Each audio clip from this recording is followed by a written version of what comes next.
Welcome to the first episode of Take 5, a conversational movie review show. We have Ayla, Jeff, and Alec, all very qualified because they have pulses and they watch movies, much like you.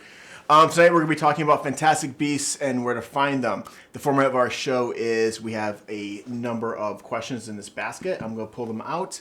I am going to read them, and our panel is going to talk about them with about 5 minutes per question. So why don't we get going, guys? Do it. Sounds good. All right, sounds excellent. I'm going to get my awesome phone started up here. We're get going. Question 1. Oh boy. What is more? Oh jeez. It's probably a Jeff question. What is more accurate titles for this movie? Oh jeez. Okay. All right, who wants to take a shot at this first? Honey, is this your question? Yeah. Okay. You should it was answer mine. first then. I'll give it a go. We brought a zoo. That's just a clever. Yeah, no. It's more of a clever one. So this point of fact, the main character does walk around with a bunch of animals in a suitcase. Yeah. So he brings the zoo to the party. Yeah. All right, cool. We brought a zoo. Master and Scamander. Nice, brilliant, nice. Very nice. I think most of mine are just pun related. I think. Okay. I feel like there's another one that I forgot to. I'm looking back to you at the end, Alec. Oh man, you put me on the spot and I don't know. And Ayla takes over. But yeah, for Ayla. Mine are all related to like I wanted to use 3D, so I made this movie, or let's make things fly, or Nice. Yes, this movie does have a floating problem, doesn't it? Everything that can float in this movie, look they at all make the float. CGI in Here we this go. movie. Here we go. Why Fantastic Beasts, we all float up here. I like it. Wait, Why is the personification of magic in this movie all about floating? Why is that the only Excellent question. freaking thing that Yeah, happens? this is a good point, right? Because what do we see in this movie? We see floating furniture teapots. floating, tables being set via floating. We see cooking via floating. All I thought was how lazy are these people that they can't just walk to the cupboard and Magicians in America are incredibly lazy. Right. Or maybe if I was a magician, I too would be lazy. You know? I don't know. My question I want to give to all of you Yeah. as an addendum for this is, why did we not see anything in the toilet floating? Think about it. I'm moving on to our next question. Okay. Did the film Phantom Menace something the Harry Potter universe? Wait. I.e. folk... Did someone give me instructions? Oh no. Is this another one? This is of another your one of words? my- Oh, I see. This is actually great. This is actually really great. Yeah. So did the film Phantom Menace steal the or did it inform this movie with all the procedural bureaucratic stuff? I think we know whose question this was. Do you want to maybe explain a little more? I was watching the movie and my only thought is okay. So I've only read 3.5 of the Harry Potter books. Mm-hmm. I've seen You must have been really the confused. very first movie. Really quickly, I've read up to book 4. I've read all of them and All of seen them? all the movies. All of them. All of them. Okay, cool. But so the I last mean, movie. like in the 3.5 books that I got through, I was like, this is an amazing world, and there's tons of cool stuff about it. And I feel like they Phantom Menaced it in the sense of like, hey, welcome to this world where magic exists, and let's get into like bureaucratic you disobeyed the rules. I'm gonna find you, and you disobeyed code, whatever. I'm like, I don't care. Right. Like you can make things happen with spells, and like I don't want to care about what code subsection you like disavowed or whatever. No, dude, I think that's a really great point, right? Because we went from Star Wars, which is shit's blowing up, I'm a farm kid, but I got a lightsaber, blah blah, to like the Senate shall be invoked, right? And I think that's actually There was that whole really nice was that point. Phantom Menace where she's just like sitting around. Yeah. Oh yeah, there's talking In the trade in the deals. chest. Yeah, that was it's all about trade deals, right? It's Yeah. all about this rule's broken. Apparently, you're not allowed to blockade a planet with donut ships if you don't like the taxes or something like that. You have a point. I had none. All right, moving on to our next one. I'm starting my clock again.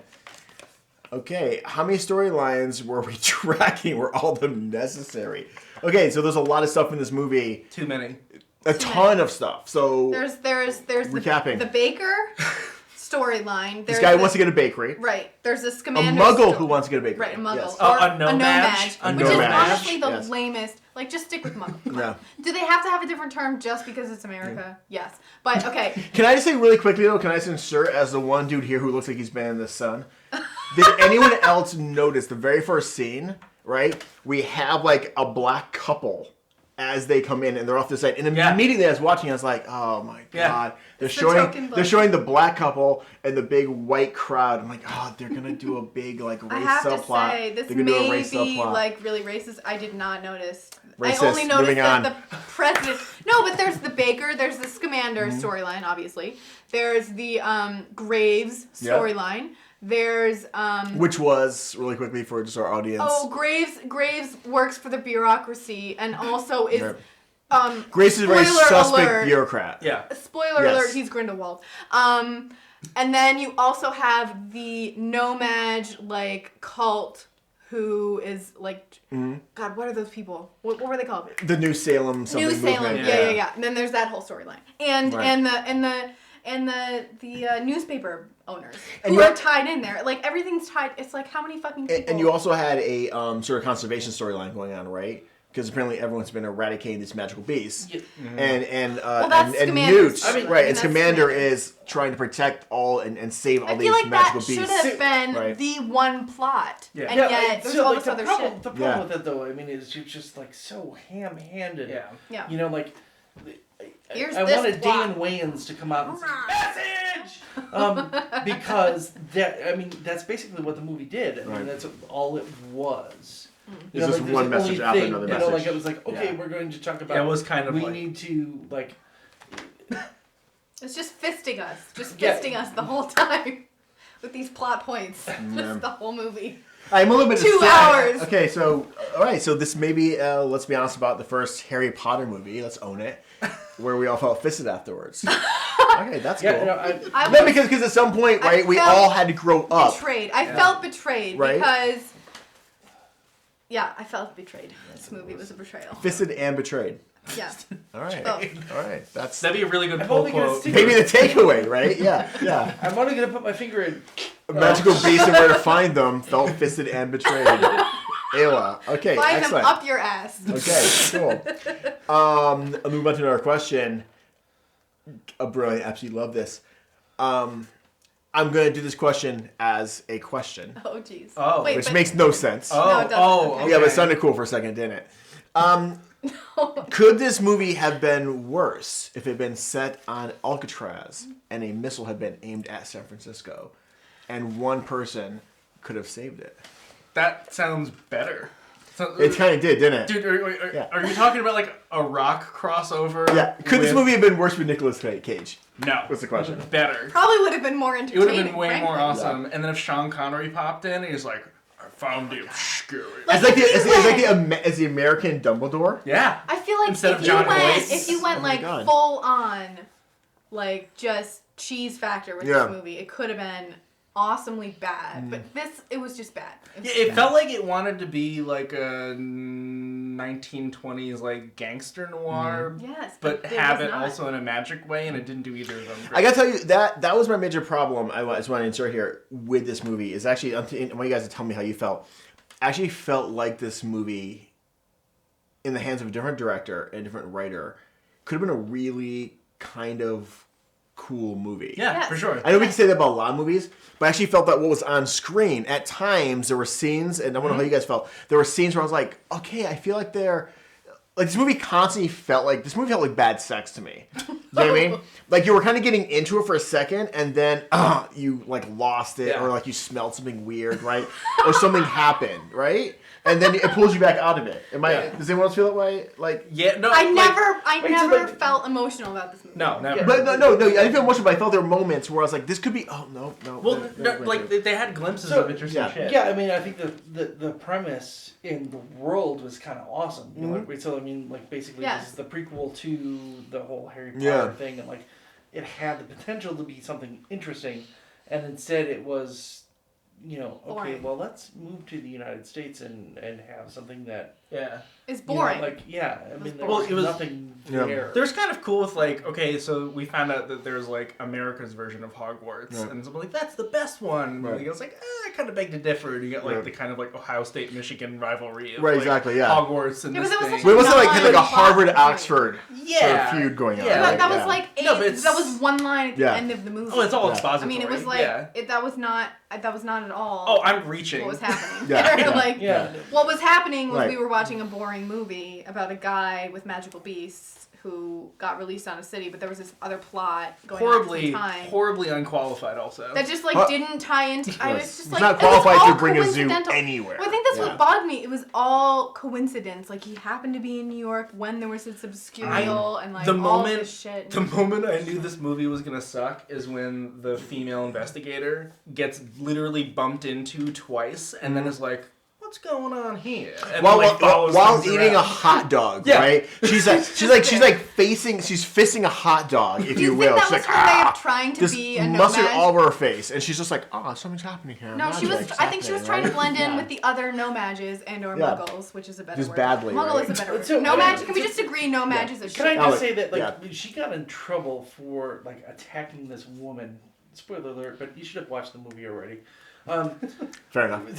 So, she got in trouble for doing something bad to this woman, and but she gets in trouble for trying to break up an anti-magic ring league. Yeah, and exposing herself, right? I feel like that was an interesting story, but she went back barely touched on it. Why is she showing up there? Or if she is, shouldn't that have a different track in the movie? And it was really convenient. It was really convenient, though, that the president, the only other black woman of prominence, with blonde hair, we'll touch on that in a different episode.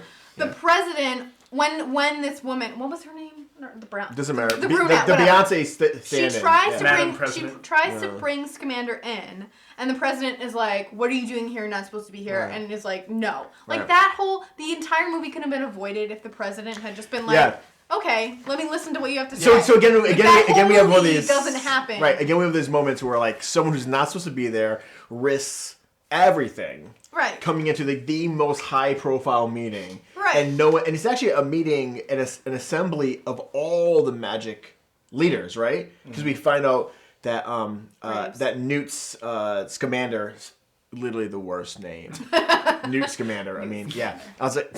The worst name. I feel like the movie asking us to take that name seriously is a great metaphor for the entire experience. Yes. Yeah, for the entire experience. The only real name in that entire thing was Frank. Right. Who was apparently the most powerful beast in the freaking universe. Who's a fucking two four-winged eagle. Yeah, exactly. It's a great his name is Frank. Yeah, Rachel's Doris. Moving on. All right, my clock's telling me that you guys talk too much. Why is magic so powerful yet? This is actually a great question. Thank you. Because this is one of my fundamental problems with these movies. Why is magic so powerful yet helpless sometimes? And I think I want to sort of spoiler alert again. These people are so worried. It's on the floor. I don't care. That's all good. These people are so worried about in this movie. One of the subtexts is a magic no-mage war. Right? Muggle. Just say Muggle Muggle. war. I fucking hate nomads. And this is post World War One. Yes. The Muggles have machine guns and probably some shitty tanks that can go over trenches, right? Yeah. And shitty planes. And at the end, again, as Alex said, spoiler alert, you should have watched the movie already. Don't click on shit on the internet if you haven't watched the movie. Where we see them literally rebuilding the city. I know, yeah. At the end, right? But they're ones. But they're worried about, oh no, the Muggles, right? Da da da. So that's a great question. I want you guys to jump in that for a few minutes. Why? How do you feel about that? What the fuck is the point of that? I feel like they're asking us to believe that there are restrictions to magic, and yet when it was convenient for the plot, magic had no bounds. Yes. You know,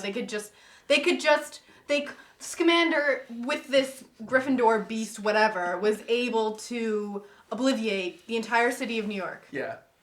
with just like, oh, I had this great idea. Let me try it once. And Obliviated, never tried literally it before. being the Men in Black. Yeah, just boom, like, you can't. reset. Right, we wiped your memory. Never done it before, but he does it once and it works perfectly. Well, it's also, I mean, like... But then in other circumstances, he cannot find his magical beasts that are wandering in the city. It's a universe that asks us to accept that there's an entire zoo of fantastical beasts in his briefcase. Yet there's no spell that he can do to like fix the latch on it. There's not any magical beasts. But it's a fucking TARDIS. It's like there's bigger on the inside, and not only that, there's some type of weird like suppression field inside of it, right? Extremely. Because we see a slight moment where like one's eating an insect or something, but for the most, it's like the Noah's Ark effect, right? Yes. They're not all fucking each other up, right? No, with just a few pieces of canvas to separate them. Which actually I want to say, I actually. Yeah. To say something nice about this movie, I actually thought that was a beautiful piece of set design. Yes. Dude, the production design's the best thing in this movie. The fact that there are these rooms with canvases that were like, you walk into another room and it looks like winter. It looked like a studio. Yeah. It was like a studio setup. The production's the best part of the movie. I want to know what Alec thinks about this. Well, I mean, it's sort of like the whole thing. As I was watching this movie, it was just it was an excuse to do CGI stuff. Yeah. So we go back to that again. Which is like the theme that I'm finding with movies lately. Recently, especially. Is that it is. The plot line doesn't matter. We're going to do this awesome shit. Well, so wouldn't it be cool if... Yeah, exactly. Yes, instead of like, bullshit. like even as you're watching like the original Star Wars or whatever, I mean, at least there was a plot line there, and it made it interesting. And all the other stuff that came out of it was, was awesome, but it built the plot. Yeah, the movie wasn't now, about everything, the CGI. Like, everything now is just like, oh yeah, we can do this CGI stuff. And it'll be amazing. And then we'll have a CGI thing, and then we'll do this. What's that new CGI moment? Yeah, as opposed to okay, well, you can we're tell, gonna have you can tell those moments when they were just making that shot so they could have it in 3 dimensions. Well, they were just like, could you imagine though, like a Rogue One-esque version of a Harry Potter story? Like, I was going to say, spoiler alert, best Star Wars movie ever made. Keep going. Yeah, no, but like taking Top's Empire. Do like taking. No, I agree. Taking a thing seriously for another day. Yeah. No, but taking a universe seriously and exploring it in a way that actually builds upon everything, as opposed to just being like, let's do some fun floating shit. I think CGI, you shouldn't necessarily notice. Like, if the story works and the world works, you shouldn't really notice the egregious overuse of CGI. It should just sort of meld together well, which is what Rogue One does. Mm-hmm. So that whole movie is just CGI, but there was actually a lot of practicals in that movie. Mm-hmm. But let me take you back to the question really quickly, and I want you to answer this very quickly. What could they have done differently in this movie to make the magic meaningful? Let's start with you. Oh my God, Chris. The only thing I can say is that the use of magic in a household felt just like you're just wanting to show me dishes floating in the air. Like, okay. I felt like they could have taken out that whole scene and it would have been... I mean, I guess they were just trying to show, like, how do witches and wizards live at home, whatever. But... yeah, I don't know how to answer that question in a concise way. I'm going off of your thing, basically. I want to see people have restraint with it. Like, if we want to use the Force analogy, which we were watching the movie, and we made tons of Star Wars references, and it's not that far off to think of because they're pushing shit and whatever. Yeah. But, like, even in the Star Wars universe, Jedis have this immense power, but they don't use it all the time. Right. Like, there's a restraint with it. There's, like... yeah, I could make everything in my kitchen float and have things cut things for me, but I don't, because if I go there, what does that mean? Mm-hmm. Like some sort of like level of, I have a great power, let's actually like rein it in a little bit and treat it seriously. Because they're not treating it seriously. You're getting to like making it a little bit dangerous. Yeah, dangerous in a sense of... I guess that goes to my point, would be that there needs to be a consequence. Yeah. Right. One way or the other. Like, so if you're can't just making shit people float around your house... you're using muscles or you're tiring yourself out so that you only have so much that you can use, or doing this thing. It's not this constant source. And if you go through different fantasy novels or whatever, there's always some sort of bad part to using too much, right? Like if you look at Wheel of Time or whatever, if you go too much into the power, you still yourself. I would say the only So like consequence if of you use magic. too much magic, then you can't use it anymore. You like shut yourself out. You burn yourself out. The only consequence of magic That's in weird, this though. movie was Jacob's character. They didn't obliviate him, so he became their best friend. And then at the end, they obliviate him. Well, they even like, worked around that too. Like, well, yeah, like this obliviate spell just like gets around what all you're this touching on shit. before I go to the next question, we have to think of time about 2 more questions, is even at the end there, right, we see that he's still baking these objects. Right, he still Yes, has a Which one can kind of be like, what fucking nightmares are you having? Yeah. They're coming up with these weird shapes and so on, right? Weird creatures and so on, right? Yeah. So there must be some consequences to obliviating. We have to assume Right. that like the number of people who have ended up in the mental hospital in New York City in 1926 have skyrocketed. yeah, it's still cooked in their subconscious. Like, I feel like because the of this. entirety of Yeah. the Harry Potter series deals more with consequence of magic than that movie did.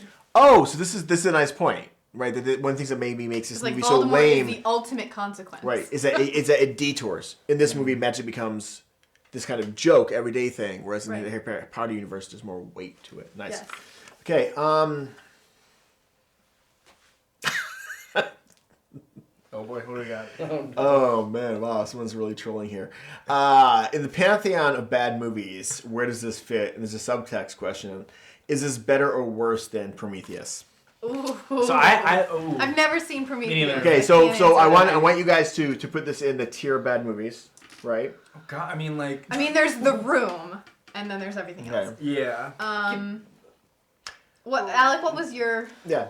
Because this is your question. Do- I know this is your question. Well, okay, so this is one of the worst movies that I've seen. I mean, The Room, Like ever? that we've Like done- just ever? Yeah, just like ever. I mean, like, because it was trying. So like it was trying to be a good movie. Like it was trying to be an enjoyable movie. You know, like most of the like The Room. Well, that was trying to be a good movie too. But Yeah, but that was somebody who didn't know. Yeah.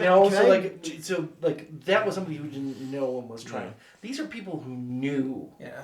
This is a writer who came up with an idea, you know, like and used her world and said, okay, we're going to greenlight this. And there were a bunch of good writers on this because it was a big budget thing, and they just came up with something that was atrocious. I mean, there was This no did- good plot line, you know, like yeah. you know, like so. Did this feel sort of criminal to you?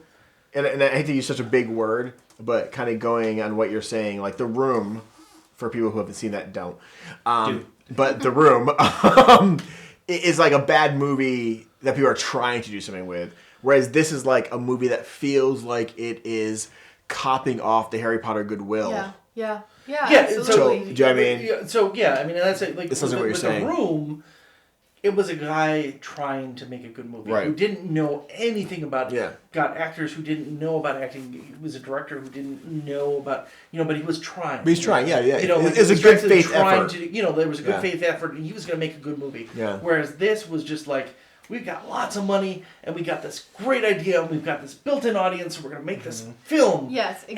And we're going to do these things because and then you just sort of get like, I have I an don't know, inherent. it's like, like they just kept on throwing sugar on stuff. So you're saying so these producers knew they had a built-in audience of children that they could stimulate, Yeah.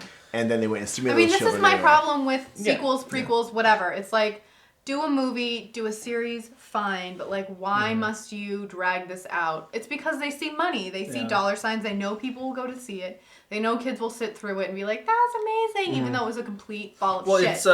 it's. I would just say that, like, this is I would call it like a normally bad movie for mainstream standards, in the sense of it actually reminded me a hell of a lot of Suicide Squad. Like, Yes. it's basically beat for... Enchantress. Yeah. We talked about that during the movie. It's like the same beat for beat thing, Right. and it's like at the end of the day, there's this big thing in mainstream movies where it's like, oh no, the group's got to fight the big swirly particle monster, and now we're underground. Yes. And, In the subway. Weren't they in the subway? They were in a subway in at the Suicide end of Squad Suicide too. Squad? And Yeah. it's so The I would, big amorphous thing. Enchantress. it's- And for that Yeah. it was Yeah. Enchantress who had fuck it. It doesn't even matter. yeah, I mean, It's she's like like- all the powers. It's just stupid And bullshit. this one, right. But I would call it just normally disappointingly bad. Of like, oh, you have a really cool universe, and But I felt cheated because it had so much there's so much in that world that is cool and really nice. interesting, and they just had a shit story. I will also say, and then we're gonna do one more question. That I sort of agree with that, and also Alex's point, and that I think that there's a big disservice sort of nowadays in some of these movies where you do have these built-in universes, which are really compelling. I mean, as we'll probably see through future episodes and so on, I have a lot of problems with the Harry Potter universe. But it's still a very compelling universe, and a beautiful universe, and a universe that a lot of people, I mean, I just imagine kids are reading. It's kind of beautiful, like these books, and like waiting. Like, anytime you have fucking kids waiting in line to buy a book, I'm like, you've done something right. Yeah. Right? And then to come out and sort of be like, okay, here, we're going to fucking obliviate on all of you.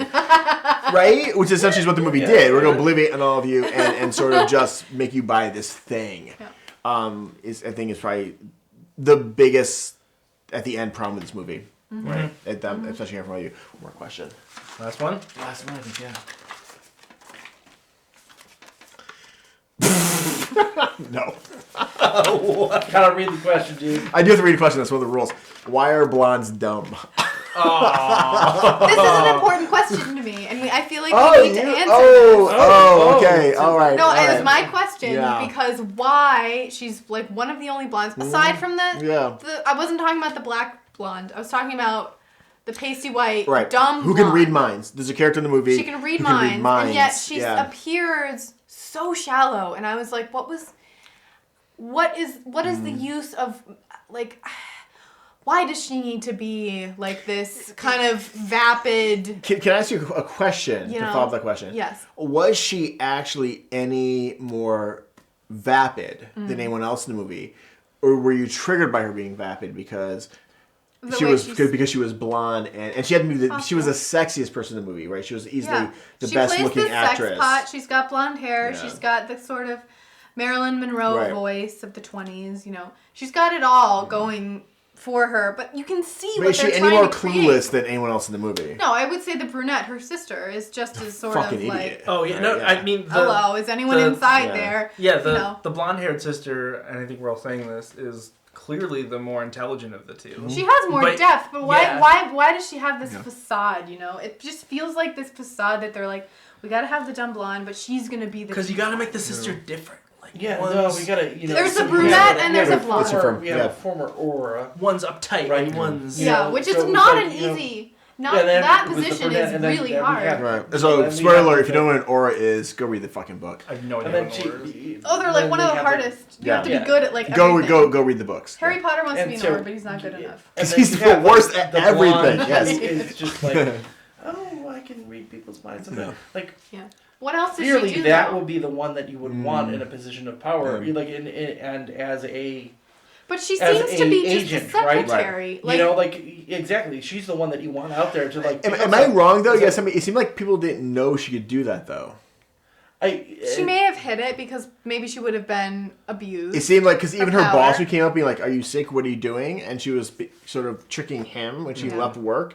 And it seemed like no one really knew. I got this feeling that actually was kind of a frowned upon ability, and that people didn't actually know that she could do that. So, but I mean, it's like. But she still was kind of portrayed as a twit. Against that is the fact that Doofus is, I can't think of his name now, Newt,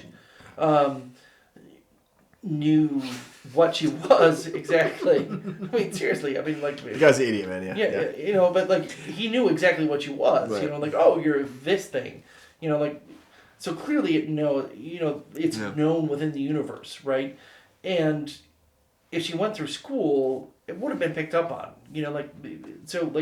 People should have known, right? So I don't know. I think that what it comes down to is there's just like, okay, we need. In this type of movie, unfortunately, it seems like, okay, we got a bunch of money. Okay, what are we going to make the plotline be? Oh, we need, ditzy blonde person, ditzy blonde woman, or, whatever, to fit this role. We need this person. We need the somewhat, the somewhat awkward foreign guy who knows a lot of stuff but doesn't know how to fit into society, and then we need the other guy who's like really with it and catches on quick. But so you just felt like all these characters were just rote characters taken off the shelf. Rote characters, and they were like, okay, we got these things, and we got this plot line, and that's that. I would say the only excuse for her stupidity is that her character needed to be present as stupid so that she could get away with this very incredible power that she had, and so that she could sort of slip through life without anyone taking advantage of her, and she can kind of sort of game the system by being stupid. And maybe she's taking that persona on. So again, another plot point, yeah, another potential plot thread, which was potentially more interesting than the entire movie. Yeah. Yes. Right. Yes, That we just saw. Yeah. Okay. I remembered another title for the movie. Creedence Clearwater's Obscurial. Very nice. Very nice. Very nice. That was very nice. So we're out of time here. If you have ideas about this movie, or if you disagree with our entire panel, please put them in the comments below. And it's really a conversation. Do you like the movie? Not like the movie? And we will be continuing this format and hopefully continuing conversations where we really explore what we like about these movies. If they're trash, which apparently we feel like this movie was. This is a doozy to start with. Yeah, we're really gonna say that. Trashy movie. And if they're good, we're gonna figure out why they're good. Thanks for watching. All right.